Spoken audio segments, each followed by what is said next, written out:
BPSC TRE 4 को लेकर के जो एक महा आंदोलन, इतना बड़ा आंदोलन 8 मई को होने जा रहा है, आप सब उसी आंदोलन में शामिल ज़रूर हों।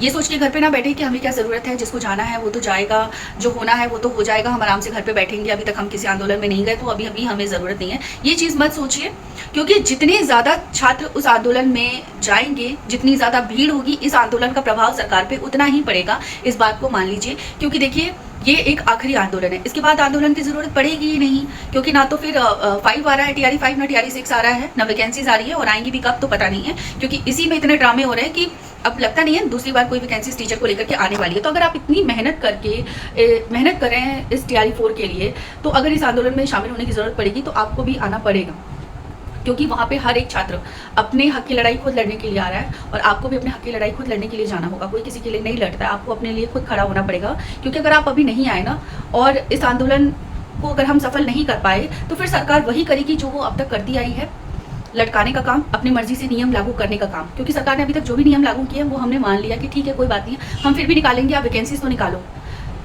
30-40 हज़ार की वैकेंसीज आप निकालो, हम ठीक है, हम उसमें भी कर लेंगे। लेकिन अब इसके बाद ऐसे नियम निकालना तो ये बहुत बड़ी बात है, और अगर हम मेहनत कर रहे हैं और इस मेहनत का फल हमें अगर ऐसा मिलेगा तो कोई मतलब है नहीं। तो अपने हक की लड़ाई आपको लड़ने खुद आनी पड़ेगी, ताकि हमारी बात सुनी जाए। ये आप मान लीजिए कि ये आखिरी आंदोलन है, इसके बाद ज़रूरत पड़ेगी नहीं, अगर अभी नहीं तो फिर कभी नहीं। क्योंकि वैकेंसीज के लिए हमने कितना फाइट किया था कि एटलीस्ट आप 1 लाख की वैकेंसीज तो निकालो, लेकिन क्या रिजल्ट निकल के आया? कुछ भी नहीं। कितने आंदोलन हुए थे इस चीज़ को लेकर कि हमें कि 1 लाख एटलीस्ट वैकेंसीज चाहिए हैं, कुछ भी नहीं हुआ, कुछ नहीं हुआ।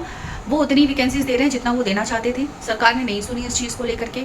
तो और ऊपर से 2 साल से लटका के रखा है कि कभी ये कहा था 2025 के सितंबर दिसंबर में एग्ज़ाम हो जाएंगे, जनवरी में हो जाएंगे, 26 आ गया, 26 में सितंबर में एग्ज़ाम बोल रहे हैं कि होगा, लेकिन जैसा कि चीज़ें चल रही हैं लग नहीं रहा है कि अब सितंबर में भी एग्ज़ाम लेंगे। उसके बाद इस तरीके के नियम लागू करना, तो देखिए कहीं ना कहीं ये खिलवाड़ हो रहा है हमारे साथ, और सरकार अपनी मर्जी हमेशा नहीं चला सकती है।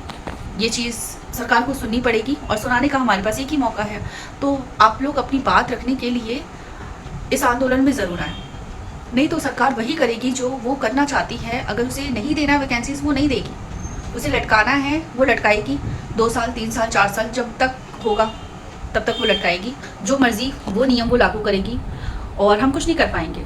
तो इस आंदोलन में आप लोग ज़रूर आएँ, ये सोच के घर पे ना बैठें कि जिसे करना होगा वो करेगा, हमें क्या फ़र्क पड़ता है, सारी चीज़ें तो हो जाएंगी। कुछ नहीं होगा, कुछ नहीं होगा अगर आप अपने लिए खड़े नहीं होंगे। वहाँ हर एक स्टूडेंट अपने लिए खुद लड़ने आ रहा है, और आपको भी अपने लिए खुद लड़ने के लिए आना होगा।